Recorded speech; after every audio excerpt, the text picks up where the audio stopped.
couple of years ago, a friend and I took a trip to Washington, D.C. I was working on a writing project and I needed her to go with me. And so we went, and one of the places we wanted to go was to Arlington National Cemetery. And specifically, I wanted to go to Section 60. When we went, it was the height of the Iraq and Afghanistan wars.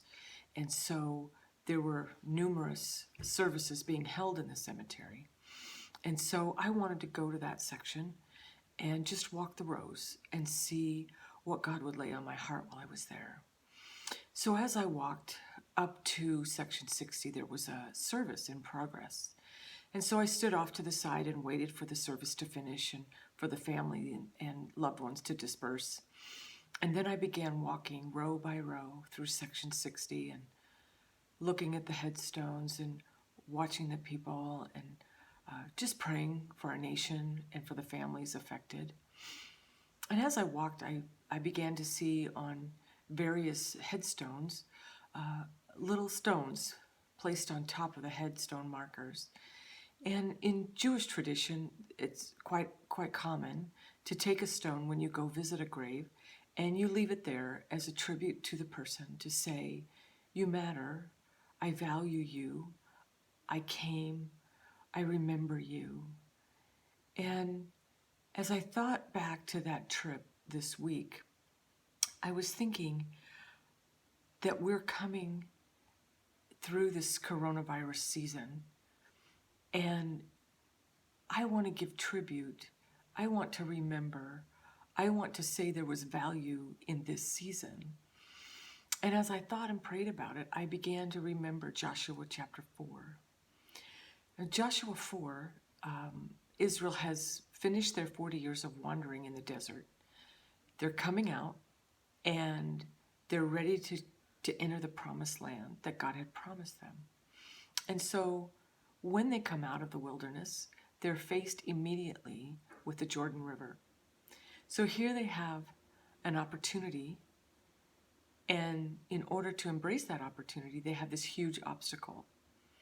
They've got a river, they don't have a boat. How are they going to get across? So Joshua begins to prepare the nation to get them across the river. And he leads them through, and God comes down and opens the way for them through the river, and they walk through on dry ground. Now, this was not the same nation that left slavery.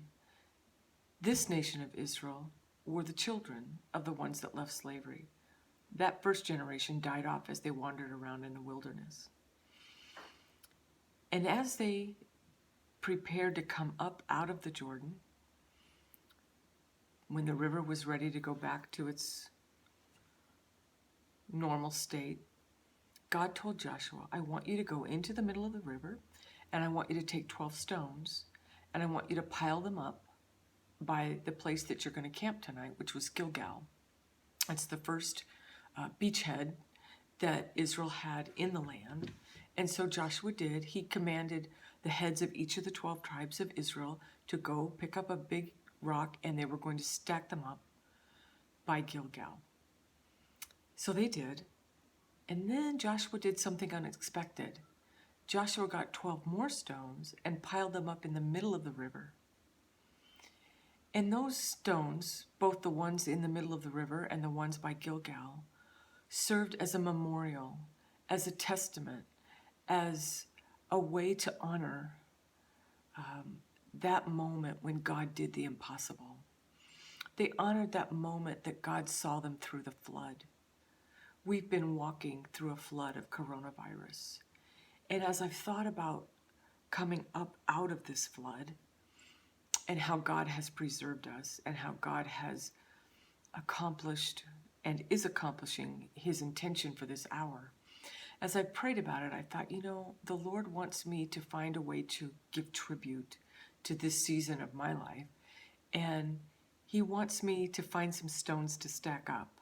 So I've been working on a little project, and it's a little time capsule of some of the things that I've been doing and seeing while I've been here in Oregon and before when I was still in Colorado, when we weren't on complete lockdown, quarantine then, but it was coming close.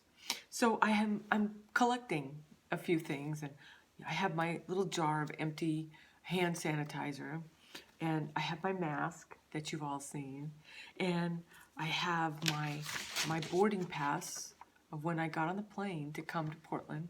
That was a difficult day for me. It was really hard to get on that plane and conquer the fear of being around people who could be sick.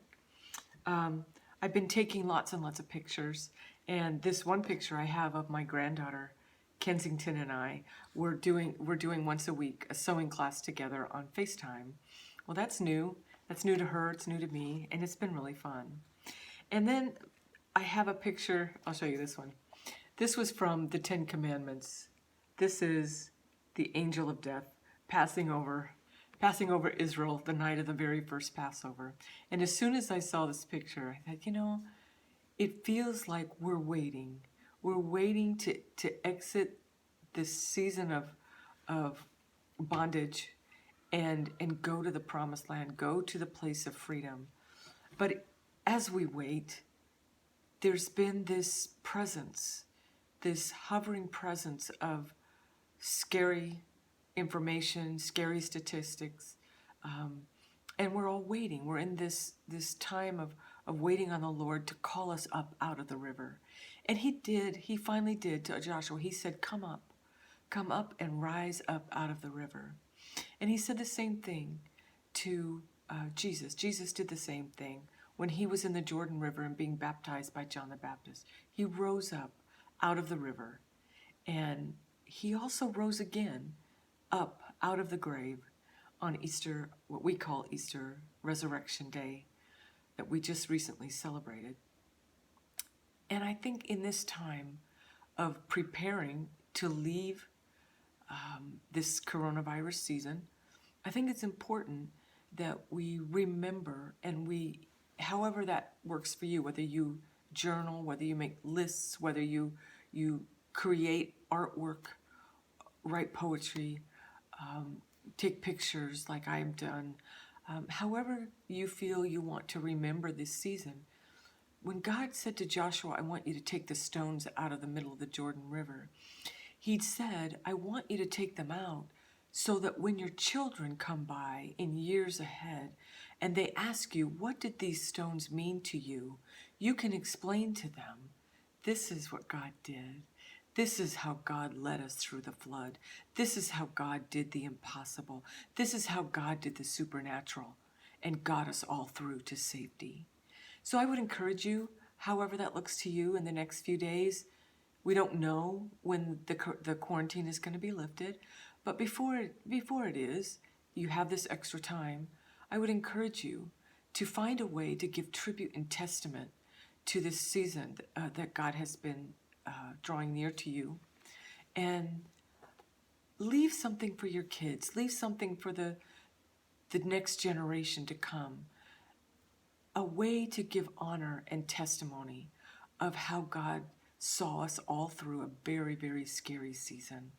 And who knows, years from now, when our kids and grandkids and great-grandkids go through their own scary season, they might come across our little time capsules and say, wow, I wonder how mom and dad or Grammy and Papa got through that season.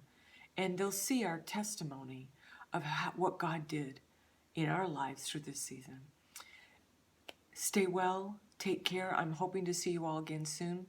And I'm praying for you and praying blessings and peace especially in this time of fear, that you will rest in the care of our loving Father. See you soon.